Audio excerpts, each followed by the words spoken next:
Bismillahirrahmanirrahim. Assalamualaikum warahmatullahi wabarakatuh.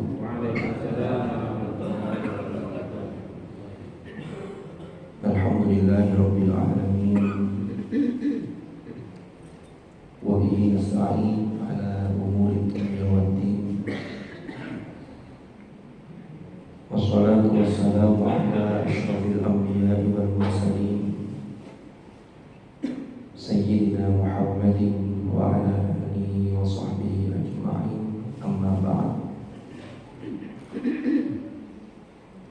Hadratul muhtaramin ingkang kula hormati, para alim, para ulama, para asatidz, para sesepuh, para bini sepuh, para hadirin dan hadirat jamaah Masjid Al-Barakah Tirtasani.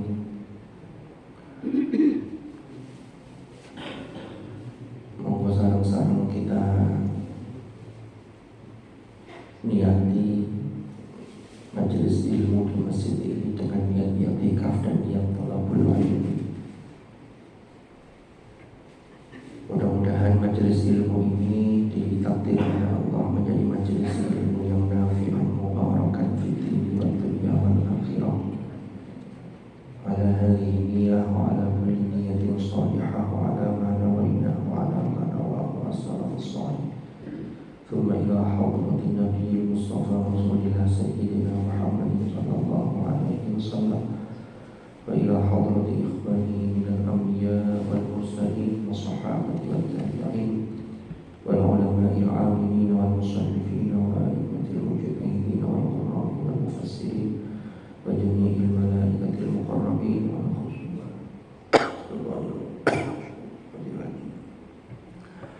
wa ila jami'i masyayikhina fi silsilatil ta'limina wa ta'allumina wa nafa'ana bihim wa bi'ulumihim fi dharain amin. Al-Fatihah.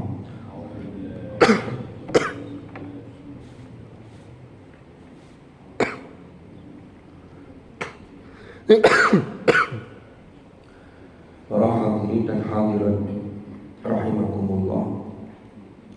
Alhamdulillahirabbil alamin, di pagi hari ini di penghujung bulan November ini kita bisa bertemu kembali di majelis yang sama. Mudah-mudahan majelis ini, kumpulnya kita di sini adalah suatu miniatur kelak kita dikumpulkan oleh Allah di surganya. Amin ya rabbal alamin.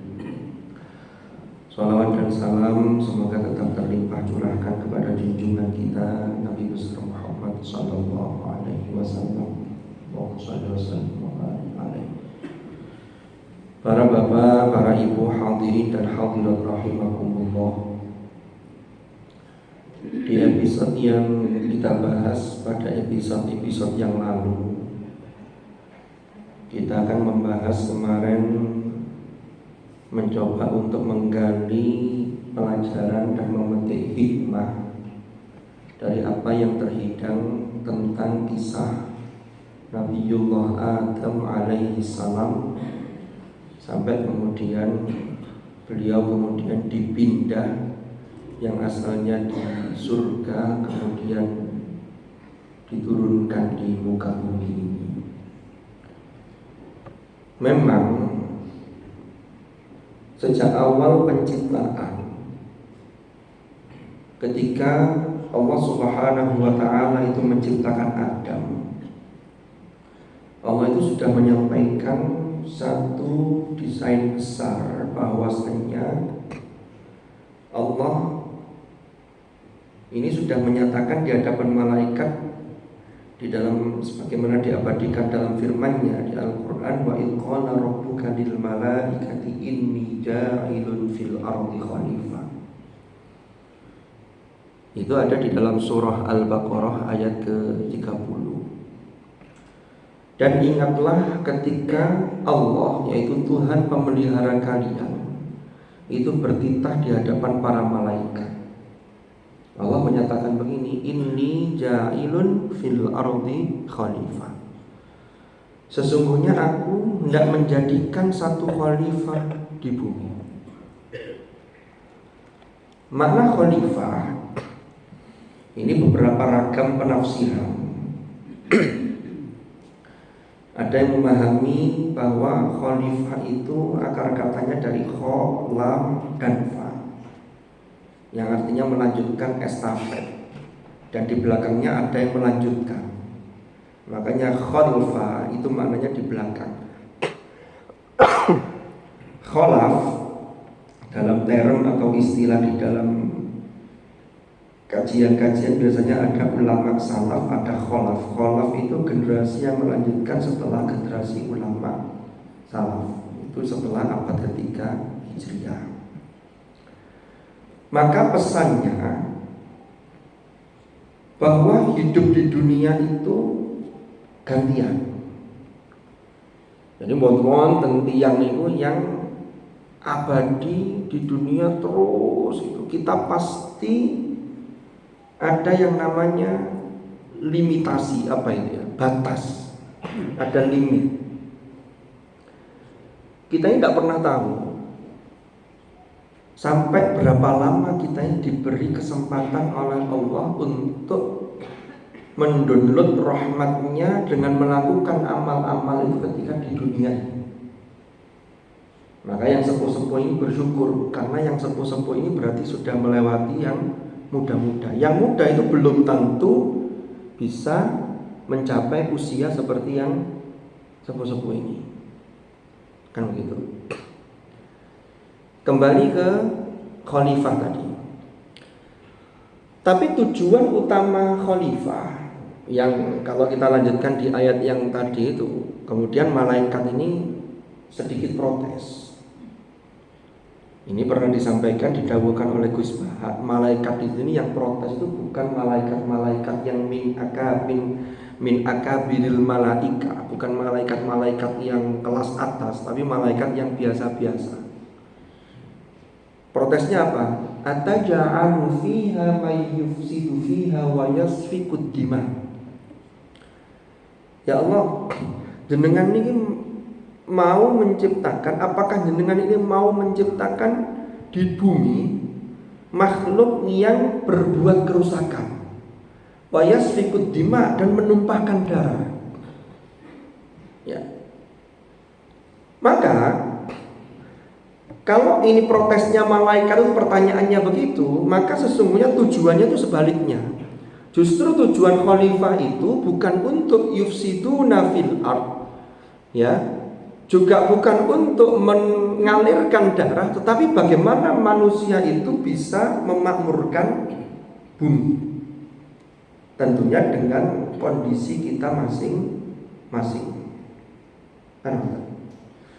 Tetapi ada satu hal yang menarik di ayat berikutnya, ayat 31, yaitu Allah melanjutkan firman-Nya dengan wa'allama Adamal asma'a kullaha. Allama itu maknanya mengajarkan. Mengajarkan apa? Pengetahuan. Yang kalau pengetahuan itu terus secara sistematis selalu dilakukan penelitian dan seterusnya, itulah yang dalam konteks disiplin ilmu atau filsafat ilmu itu kemudian menjadi satu disiplin ilmu. Wa 'allama Adamal asma. Ini menunjukkan satu pesan secara implisit. Tugas khalifah itu harus dilandasi dengan pengetahuan, harus dilandasi dengan ilmu. Disinilah urgensi mengapa kita ini hidup ini, ilmu itu menempati sesuatu yang sangat luar biasa. Banyak sekali motivasi-motivasi di dalam Al-Quran, sekaligus di dalam sabda-sabda Rasulullah Sallallahu Alaihi Wasallam yang memotivasi bahwasanya orang berilmu itu beda dengan orang yang tidak berilmu. Sampai urusan agama itu harus diilmoni. Makanya di ayat fa'lam annahu la ilaha illallah wastaghfir lidzambika walil mu'minina wal mu'minat wallahu ya'lamu mutaqallabakum wa mathwaakum. Itu kan bicara ketauhidan. Fa'lam annahu la ilaha illallah, tiada Tuhan selain Allah. Tapi dimulai dengan fa'lam, maka sebagian mufassir Dan juga ulama mengatakan bahwa urusan ketauhidan yang itu menjadi landasan atau pondasi keberagamaan seseorang, beragama ya, ketauhidan, itu harus di-upgrade dengan ilmu. Contoh, orang kalau sudah beriman, dia punya konsekuensi. Maka ada namanya amr taklifi. Amr taklifi itu adalah sesuatu yang dibebankan. Itulah nanti orangnya menjadi mukallaf. Rukun Islam itu kan setelah syahadat adalah sholat. Sholat itu butuh ilmu. Kan betul? Kalau tidak ada ilmunya, bahaya. Sholat itu mengharuskan syarat sahnya sholat itu suci dari hadas, suci dari najis. Berarti sholatnya kalau ingin beres harus tahu ilmunya, termasuk yang mengantarkan kepada keabsahan sholat, toharoh. Makanya di kitab-kitab fikih Syafi'i, termasuk yang kita pelajari, itu kitab fikih itu dimulai dari toharoh, pengetahuan dan ilmu tentang bersuci. Karena ini fatal kalau ini gagal.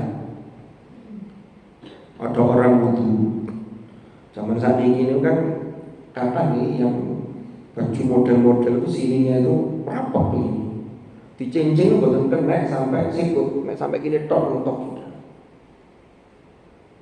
Nah ini lek wudu, kemudian dia tidak tahu ilmunya, ini kan wudunya tidak beres. Kenapa? Karena mestinya wa aydiyakum fagsilu wujuhakum wa aydiyakum ilal marafiq. Ini harus kena nih sampai sikut.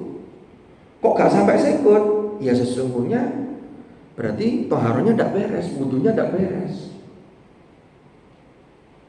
Tapi kan tidak tahu. Lo tidak tahu itu makanya harus ada ilmunya, harus tahu. Makanya kewajibannya menuntut ilmu. Jadi kewajiban sebagai abad sekaligus sebagai khalifah itu landasannya harus ilmu. Karena nanti ilmu ini akan menghasilkan akhlak. Karena ilmu itu dalam Islam itu kalau semakin tinggi ilmu seseorang, itulah yang dikatakan dalam firman-Nya innama yakhsyallaha min ibadihil ulama. Itu akan muncul rasa khasyah. Khasyah itu apa? Semakin takut kepada Allah berarti dia semakin menjadi pribadi yang baik. Nah kalau ilmu tidak mengantarkan kepada rasa khasyah, berarti ada yang salah ini. Entah dari sisi cara perolehannya, entah dari sisi ilmu yang diperolehnya. Nah ini yang perlu dipertanyakan. Makanya Rasulullah itu dawuh ngeten.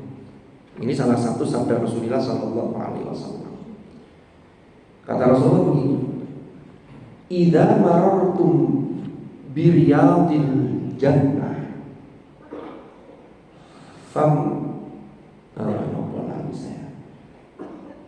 maka singgahlah." Apa sih bahasa lafadznya ini? Mungkin nanti kita cek lagi. Kemudian kan artinya begini, kalau kalian itu melewati taman surga, maka singgahlah. Singgah niku kalau mana singgah niku mampir. Mampir itu kalau bahasa kita mampir itu mek sedilu. Jadi perintahnya itu sedilu, tapi nek iso ya untuk suwi. Paling enggak itu sampai beldit ngoten nggih. Lalu sahabat bertanya, "Qalu ya Rasulullah wa mariyadul jannah?" Napa yang dimaksud dengan taman-taman surga niku napa ya Rasulullah? Qala Rasulullah menjawab, "Majalisul ilmi," kata beliau. Yaitu majelis-majelis ilmu. Jadi majelis-majelis ilmu termasuk kajian kita di hari Sabtu, hari Ahad, kalau ada kajian di hari yang lain untuk ibu-ibu dan seterusnya, itu adalah majelis-majelis ilmu yang dalam bahasa Rasulullah itu disebut dengan taman surga. Ini saya ini angen-angen. Iya ya, Rasulullah itu menyebut majelis ilmu itu dengan taman surga. Itu ada pesan secara tersirat. Nah, pesan secara implisitnya. Surga itu kan di sana orang yang masuk surga itu kan digambarkan begini. Wa naza'na ma fi sudurihim min dhillin tajri min tahtihimul anhar. dan kami cabut apa-apa yang ada di dalam dada mereka, di dalam hati mereka, yaitu terkait dengan min ghillin, rasa dengki, rasa iri, permusuhan. Penduduk surga itu tidak ada yang punya mangkel, itu tidak ada. Terus surga itu tempatnya nopo? Surga itu yang ada itu hanya ucapan-ucapan kedamaian. Ya. Salamun qaulam mir rabbir rahim. Terus di sana tidak ada kata-kata dusta. La yasma'una fiha lagwaw wala kidzaba. La yasma'una fiha lagwaw wala ta'thima. Pesannya berarti majelis ilmu itu jangan sampai terkotori oleh kebencian-kebencian, sehingga kalau ada majelis ilmu kok isinya mencaci maki sana sini. Ini tidak sesuai dengan pesan Rasulullah yang majelis ilmu itu disebut dengan riyadul. Loh, di surga itu tidak ada, di tamannya juga tidak ada kebencian. Makanya majelis ilmu itu mengajak untuk kebaikan. Ya. Terus isinya apa? Isinya harus benar, isinya harus baik, bukan isinya kebohongan, bukan isinya kedustaan. Kenapa? Karena di surga itu tidak pernah didengar, penduduk surga tidak pernah mendengar lagwan, ya, kata-kata yang tidak berguna saja tidak ada. Cuman majelis ilmu itu artinya apa? Kalau guyon, monggo, tetapi guyon itu tetap mengantarkan agar mustami' atau jamaah yang mendengar itu semangat untuk mendownload ilmu yang disampaikan di majelis ilmu. Dan isinya tidak boleh kidzabah, tidak boleh isinya banyak dusta, banyak bohong, tidak boleh. Jadi nggak boleh di situ. Ini secara implisit dari apa yang dinamakan majelis ilmu yang disebut oleh Rasulullah dengan taman surga. Ada lagi hadis yang lain. Man salaka tariqan yaltamisu fihi ilman sahalallahu lahu bihi tariqan ilal jannah. Barang siapa yang menempuh satu jalan, yang satu jalan itu mengantarkan dia untuk selalu berpegang pada ilmu, artinya jalan itu jalan menuntut ilmu, maka Allah akan memudahkan jalan bagi dia. Dengan cara itu, dengan jalan menuntut ilmu itu, dimudahkan jalan menuju surga. Artinya apa? Tadi itu, kalau orang keilmuannya baik, maka dia tidak akan berbuat kerusakan. Yang bahaya itu kalau kemudian wis ngerti tapi malah disengaja. Ini yang nggak boleh. Makanya kemarin kita kisah Adam itu kan, Nabi Adam kan dia melakukan kesalahan ini, beliau melakukan kesalahan itu tanpa unsur kesengajaan. Walam najid lahu azma. Jadi bukan mesisan melakukan kesalahan, boten. Nah, manusia niku para rawuh, nggih. Kalau kita lihat setelah manusia ini ditugaskan menjadi khalifah fil ardh, ya, menjadi khalifah di muka bumi ini, maka manusia itu menempel pada dirinya itu amanah. Minimal ya, orang itu harus mempertanggungjawabkan dirinya sendiri di hadapan Allah. Untuk apa saja tubuh yang telah aku anugerahkan kepadamu, untuk apa saja ilmu yang telah aku titipkan kepadamu, untuk kau pergunakan apa harta yang aku titipkan kepadamu ketika berada di dunia, itu nanti dimintai pertanggungjawaban. Berarti kan tidak ada satupun dari kita itu yang tidak mengemban amanah. Pasti semuanya mengemban amanah. Tapi nanti karena tugas khalifah itu fil ardh itu adalah memakmurkan bumi, nanti ada pesannya. Orang itu ya jangan ngurusi diri sendiri. Kalau bisa ada peran untuk bagaimana ngajak orang lain untuk baik. Makanya dikatakan dalam juz 4 itu di surah Ali Imran, kuntum khaira ummatin ukhrijat linnas ta'muruna bil ma'rufi wa tanhauna 'anil munkar wa tu'minuna billah. Jadi ada peran-peran yang aktif, bagaimana peran kita sesuai dengan kemampuan kita sebagai khalifah, itu ta'muruna bil ma'ruf wa tanhauna 'anil munkar. Landasannya wa tu'minuna billah. Kalau itulah nanti akan mengantarkan kita menjadi khairu ummah. Loh kan, Pak? Niki kalau kita lihat Di dalam surah Al-Ahzab Allah berfirman di ayat 72, Inna aradnal amanata 'alas samawati wal ardi wal jibali fa abaina ay yahmilnaha wa ashfaqna minha wa hamalahal insan innahu kana zaluman jahula. Terjemahnya sesungguhnya kami telah menawarkan amanah kepada langit, bumi dan juga gunung-gunung. Lalu mereka ini enggan memikulnya dan mereka khawatir akan mengkhianati amanah tersebut. Wa hamalahal insan, lalu amanah itu kemudian dipikul oleh manusia. Al-insan di sini disebutnya. Lalu ditutup ayat ini dengan innahu kana zaluman jahula. Sesungguhnya manusia itu berlaku sangat zalim ya, dan sangat jahula, sangat bodoh. Ini harus kita jelaskan. Berarti manusia itu zalim dan bodoh. Itu potensi yang bisa muncul kalau tugas kekhalifahan tidak dilandasi dengan ilmu yang benar. Makanya orangnya kalau tugas kekhalifahan kita hidup di bumi ini tidak dilandasi ilmu, karena ilmu itu menjadi penerang, menjadi cahaya. Ini akan ngawur. Maka dia tidak ada ketakutan sama sekali kepada Tuhan. Ini bahaya. Kan begitu. Sekarang kita lihat ayat ini. Inna aradnal amanata 'alas samawati wal ardi wal jibal fa abaina ay yahmilnaha wa ashfaqna minha. Sampai sini dulu. Jadi Allah ini membuat satu perumpamaan, satu gambaran betapa amanah itu berat.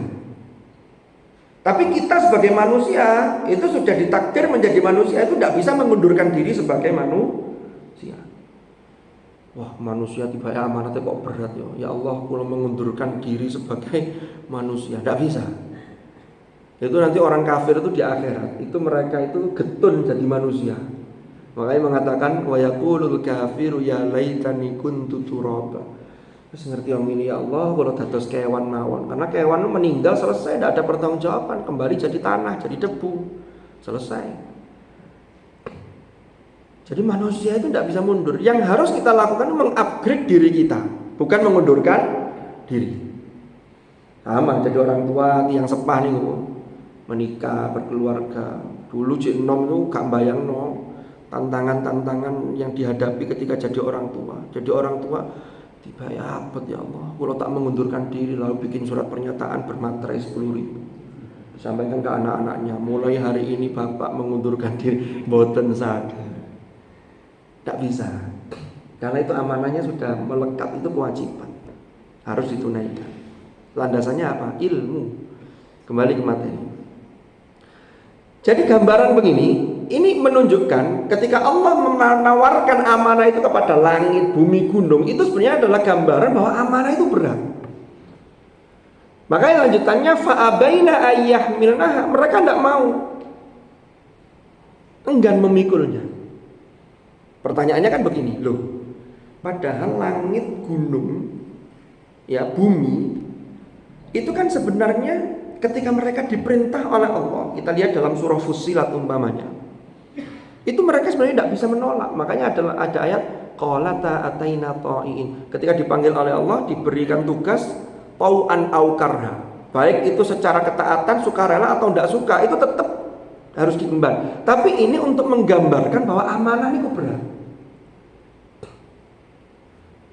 Ya, wa ashfaqna minha. Beratnya ada dua. Yang pertama, memikulnya saja berat. Yang kedua, ketika amanah itu sudah dipikul, maka ini rawan terjadi pengkhianatan atau mengkhianati amanah tersebut. Maka landasannya ilmu. Tapi kalau berhasil mengemban amanah, apalagi amanah itu yang terkait dengan maslahat fil ard, bagaimana membentuk kemaslahatan dan menghilangkan mafsadah atau sesuatu yang merusak di muka bumi ini, pahalanya luar biasa itu. Apresiasi dari Allah luar biasa. Makanya banyak orang kemudian mengambil peran. Ya, kemarin ada pilkada, ya muga-muga mawon amanah beneran. siapapun yang terpilih, kan begitu. Jadi kalau itu bisa dilakukan, apalagi membawa maslahat bagi umat, bagi agama, bagi rakyat, itu pahalanya juga luar biasa. Tapi hati-hati, makanya ayatnya penutupnya innahu kana zaluman jahula. Kita lanjutkan. Jadi ayat ini menggambarkan begini, langit, gunung, bumi itu tidak mau. Ini menunjukkan betapa beratnya. Tapi kemudian wahamala hal insan, hamala ini memakai fi'il madhi. Salah satu fungsi fi'il madhi, ya, itu adalah menunjukkan kepastian dan keseriusan. Berarti manusia itu pasti memegang amanah. Tadi minimal amanah terhadap dirinya sendiri di hadapan Allah. Makanya tilka ummatun qad khalat laha ma kasabat wa lakum ma kasabtum. Ya, wala tus'aluna amma kanu ya'malun. Kalian tidak akan dimintai pertanggungjawab terhadap generasi yang lama, terhadap pertanggungjawaban orang lain. Kita ini dimintai pertanggungjawaban kita. Nanti setelah diri kita, baru nanti orang-orang yang menjadi tanggungan kita itu dimintai pertanggungjawaban. Ya. Kita lanjutkan. Lalu di sini wahamalahal insan. Ayat ini menggunakan kata-kata insan. Di dalam Al-Quran, manusia itu disebut dengan beberapa sebutan. Disebut insan, disebut al-ins, wa ma khalaqtul jinna wal insa illa liya'budun. Disebut bashar. Qul innama yuha ilayya annama ana basyarum mithlukum. Yuha ilayya. Qul innama ana basyarum mithlukum yuha. Qul innama ana basyarum. Itu bashar. Ya ayyuhan nas disebut an-nas. Para ahli bahasa itu menjelaskan dan memerinci, walaupun rujukannya atau referennya sama, tetapi masing-masing itu punya rahasia tertentu. Kalau bashar itu digunakan untuk mengungkap manusia, itu yang ditonjolkan itu adalah sifat manusiawinya dari sisi fisik, biologis. Itu bashar. Ya makan, ya minum, dan seterusnya. Kalau disebutnya ayyuhan nas, itu biasanya panggilan dalam konteks komunitas, bahwa manusia itu makhluk sosial. Ini komunitas. Kalau insan itu disebut dalam konteks softwarenya. Sehingga inilah yang membedakan manusia itu dengan makhluk selain insan itu dari softwarenya. Kita lihat ayatnya. Di dalam banyak Al-Quran, ketika Allah menyebutkan kata insan, itu seringkali ditunjukkan potensi sifat-sifat atau potensi negatif manusia. Wa khuliqal insanu dha'ifa. Manusia itu aslinya itu lemah memang.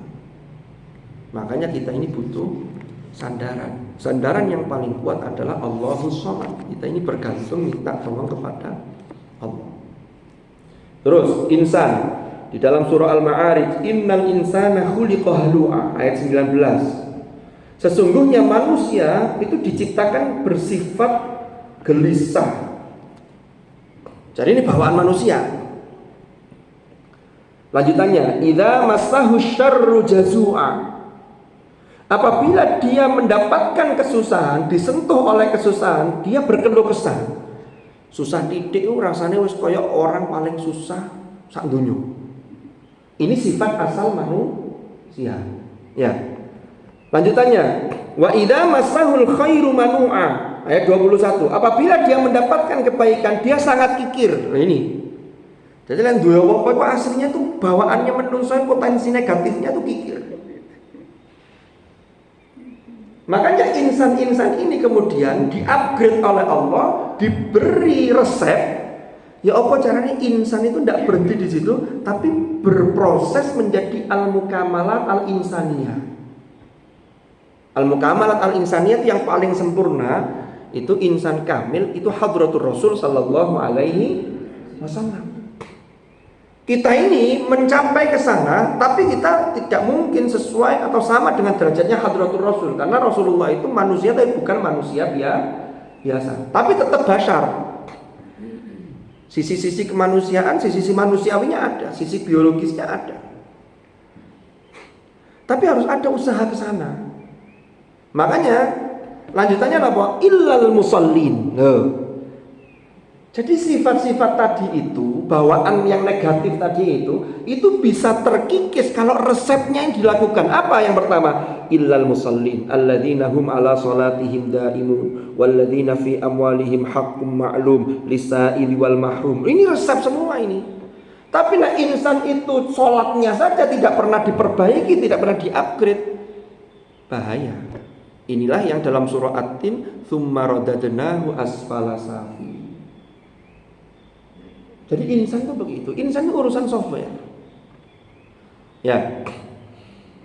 Di surat At-Tin kita ambil contoh. Laqad khalaqnal insana fi ahsani taqwim.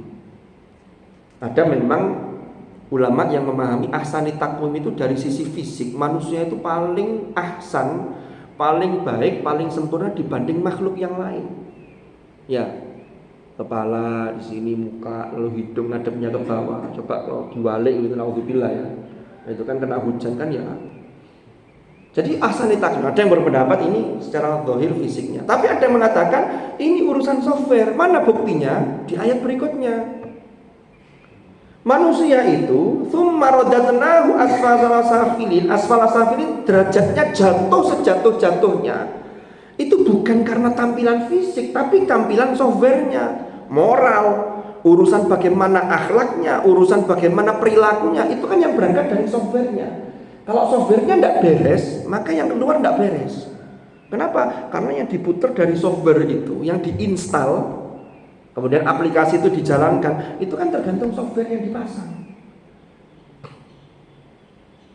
Kita ini punya HP, jobone wapi, tapi jurune elek-elek, maka HP itu dianggap tidak baik. HP api, tapi gak ono sinyali, gak ono paket datanya, gak ono wifi nih, terus gawe opo? Umpama begitu. Ini berarti urusan dalamnya ini. Makanya lanjutannya apa? Setelah Allah mengatakan laqad khalaqnal insana fi ahsani taqwim tsumma radadnahu asfala safilin, ya, turun. Nanti bisa selamat menjadi ahsani taqwim kalau melakukan hal berikut ini. Illalladzina amanu wa amilus sholihat. Amanu wa amilus sholihat. Amanu itu software yang kalau orang beriman itu diasah dengan amilus sholihat, berarti ada prestasi yang luar biasa. Inilah namanya orang mukmin yang muttaqin. Muttaqi, al-mu'minun al-muttaqun. Bukan Pak? Landasannya apa? Kembali ke ilmu. Karena bagaimana seseorang beramal dengan baik, ya harus ada ilmunya.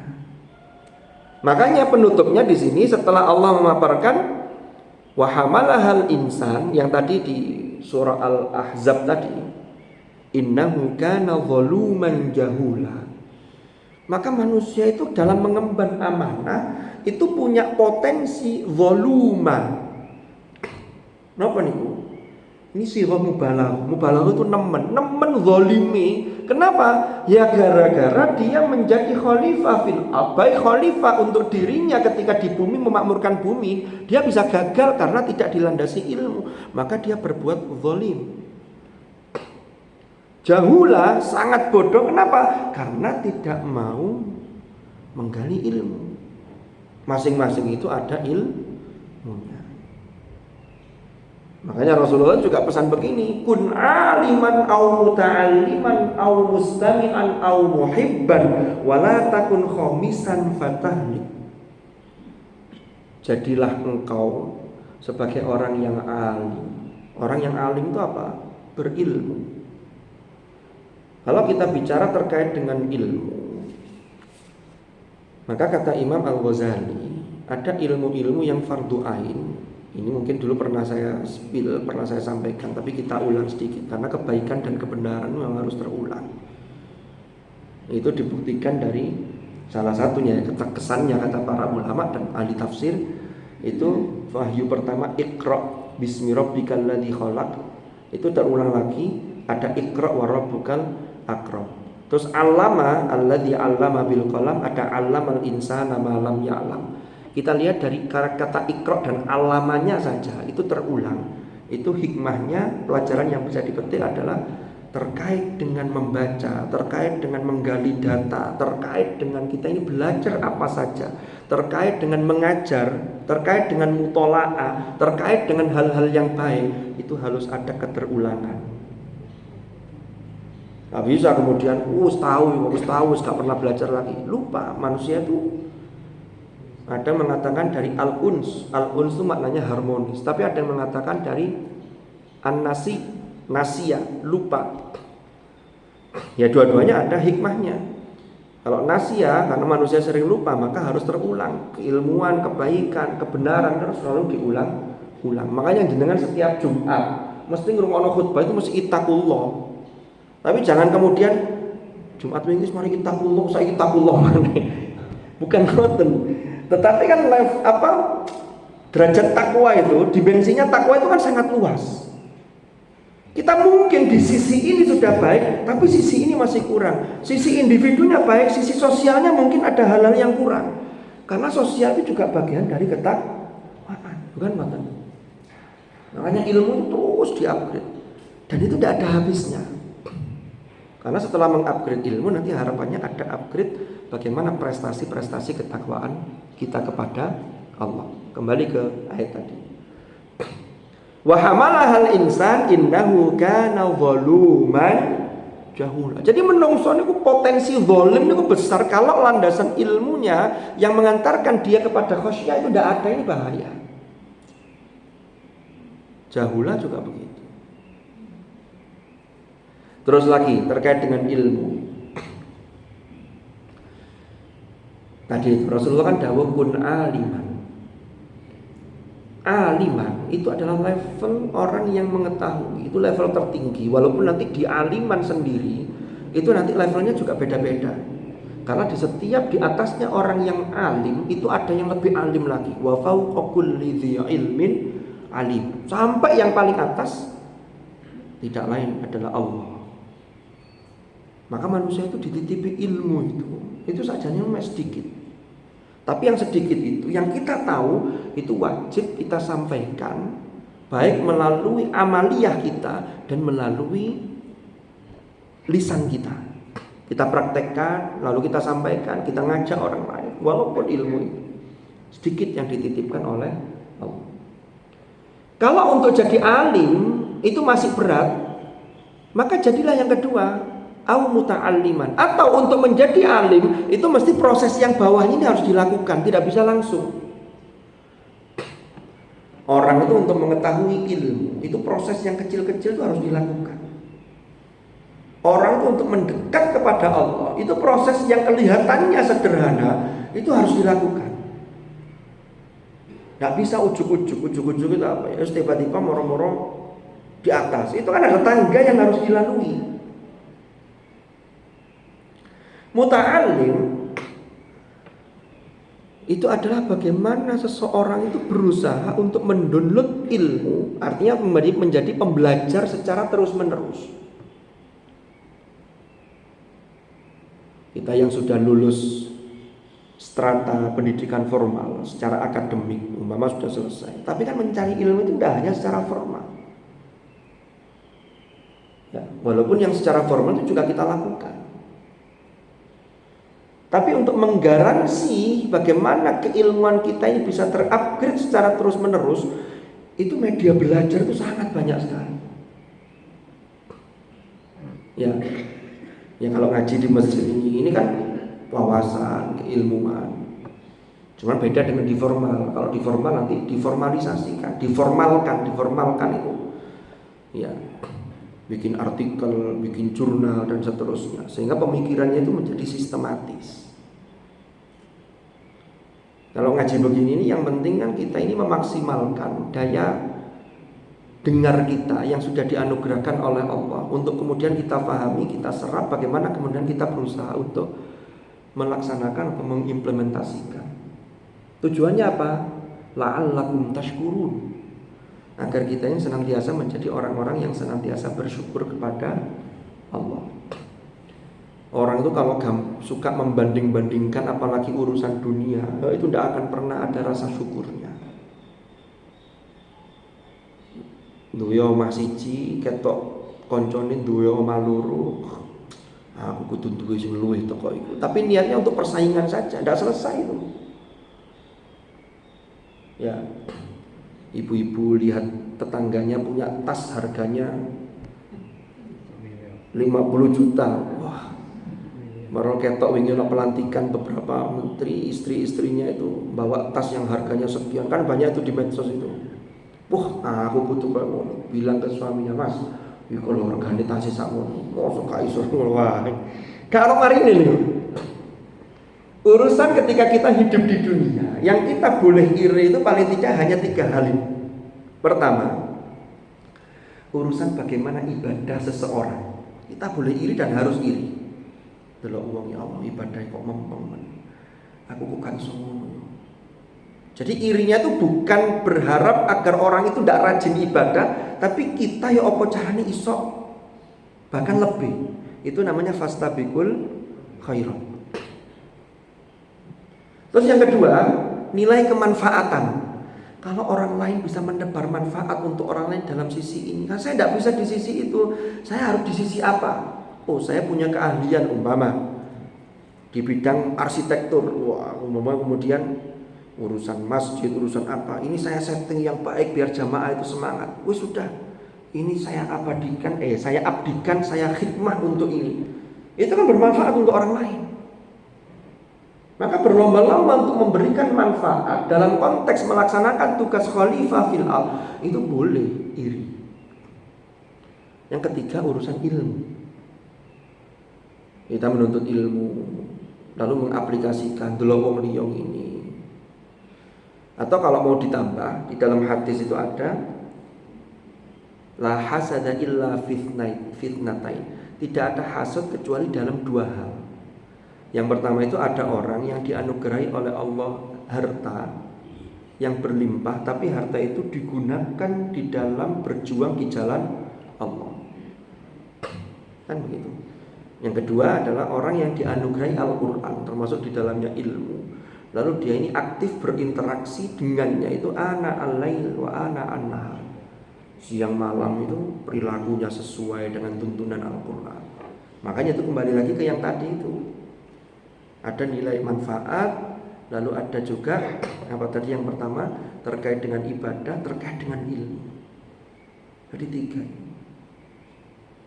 Yang memang manusia itu berbeda-beda. Allah sudah menegaskan dalam ayat di dalam Al-Qur'an itu, wallahu faddala ba'dakum 'ala ba'din fir rizq. Allah itu melebihkan atau mengunggulkan sebagian di antara kalian di atas sebagian yang lain dalam hal rizki.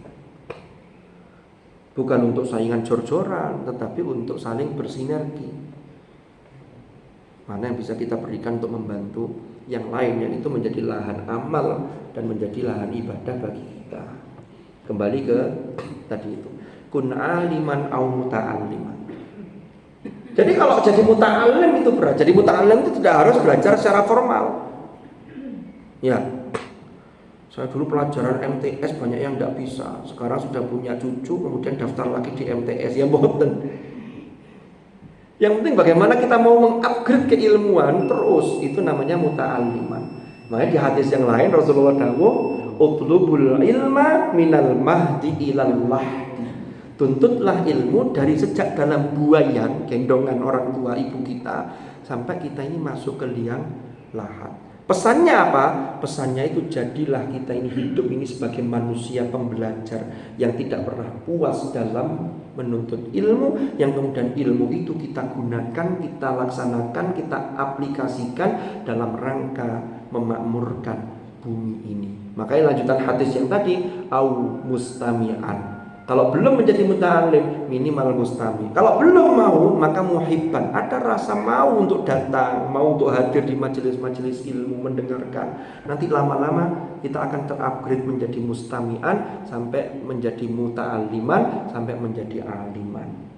Mudah-mudahan Allah Subhanahu wa taala senantiasa membimbing langkah kita sehingga setiap hari, setiap saat ilmu kita ditambah oleh Allah. Rabbi zidni ilma, ya Allah tambahkan kepadaku ilmu, warzuqni fahma, anugerahkanlah kefahaman yang pemahaman itu mengantarkan kepada perilaku kita sehingga semakin hari kita menjadi semakin lebih baik dibanding kemarin. Dan disinilah letak bagaimana ikhtiar kita mengemban amanah sebagai khalifah fil ard, yang kalau kita berhasil dalam mengemban amanah ini, jangan khawatir, apresiasi Tuhan sangat luar biasa. Dan mudah-mudahan kita semua dimudahkan jalan kita terkait dengan hal tersebut. Mudah-mudahan niat baik kita diijabah oleh Allah. Al-Fatihah.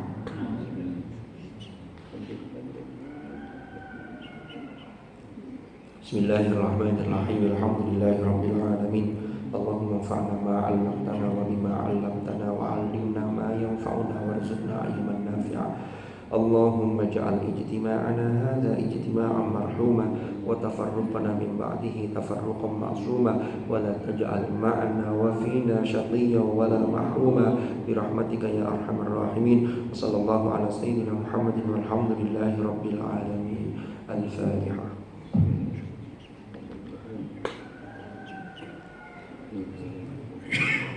Subhanakallahumma wa bihamdika asyhadu an la ilaha illa anta astaghfiruka wa atubu ilaik.